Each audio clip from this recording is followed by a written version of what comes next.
এমনি দারুণ স্বাদের চাটনি দেখলে আমার মনে হয় সবারই জিভে জল আসবে অবশ্যই। আজ আমি টমেটো ছাড়াই আমসত্ত্ব আর খেজুরের অপূর্ব স্বাদের চাটনি আপনাদের সাথে শেয়ার করতে চলেছি। শেষ পাতে এমনি একটা চাটনি হলে সত্যি মন ভরে যায়। এখানে আমি কাজু বাদাম, কিশমিশ, একটু তেঁতুলের পাল্প আর নিয়েছি খেজুর আর আমসত্ত্ব। মেন ইনগ্রেডিয়েন্টস হচ্ছে খেজুর আর আমসত্ত্ব।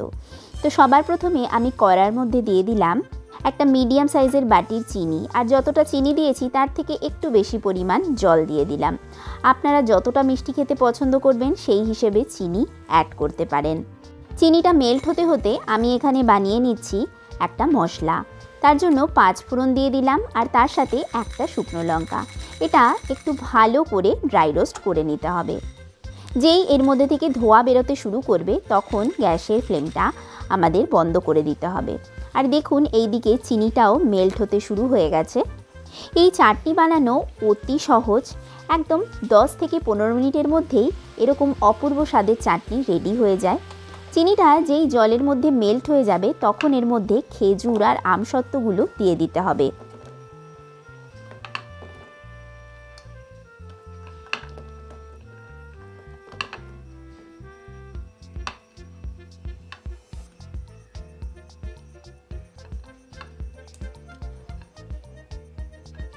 এইবার আমসত্ত্ব আর খেজুরটাকে চিনির রসের মধ্যে বেশ ভালো করে নাড়াচাড়া করে নিতে হবে আর 5 মিনিট মতন এমনিভাবেই লো ফ্লেমে ফুটতে ছেড়ে দিতে হবে।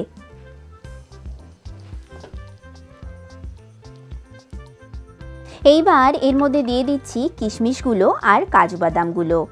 কিশমিশ আর কাজু বাদামগুলো দিয়েও আমাদের বেশ ফোটাতে হবে, তাহলে কিশমিশ আর কাজু বাদামের মধ্যেও যে চিনির রসের স্বাদটা ভালোভাবে ঢুকে যাবে। তো সেই কারণে আমাদের বেশ ভালোভাবে নাড়াচাড়া করে নিয়ে আরও 5 মিনিট মতন কিশমিশ আর কাজু বাদামটা দিয়ে ফুটতে ছেড়ে দিতে হবে। তাহলে এই সমস্ত খেজুর আর আমসত্ত্বটা সফট হয়ে আসবে। এবার আমি এর মধ্যে দিয়ে দিলাম তেঁতুলের পাল্প। তেঁতুলটাকে আমি আগে ভিজিয়ে রেখেছিলাম। খানিকক্ষণ ভিজিয়ে রাখলে তেঁতুলটা বেশ ভালোভাবে সফট হয়ে যায়, তখন এটা ডলে নিলেই পাল্পটা খুব ভালোভাবে বেরিয়ে যায় আর তার যে আঁশগুলো সেগুলো বের করে নিতে হয়। এইবার এর মধ্যে খুব সুন্দর একটা কালার আসার জন্য আমি এর মধ্যে দিয়ে দিলাম কাশ্মীরি লঙ্কার গুঁড়ো। আপনারা যদি ঝাল খেতে পছন্দ করেন মিষ্টির মধ্যে, তাহলে আপনারা নর্মাল যে রেগুলার লঙ্কার গুঁড়ো পাওয়া যায় সেটাও ইউজ করতে পারেন। তো লঙ্কার গুঁড়ো মেশাবার পরে দেখুন দেখতে চাটনিটা কতটা সুন্দর লাগছে। আপনারা চিনির বদলে গুড় দিয়েও এই চাটনিটা বানাতে পারেন। তো আমি মোট 7 থেকে 8 মিনিট মতন চাটনিটা ফুটিয়ে নিয়েছি। এইবার যেই মশলাটা আমি ভেজে রেখেছিলাম তারই গুঁড়োটা আমি এর ওপরে ছড়িয়ে দিলাম।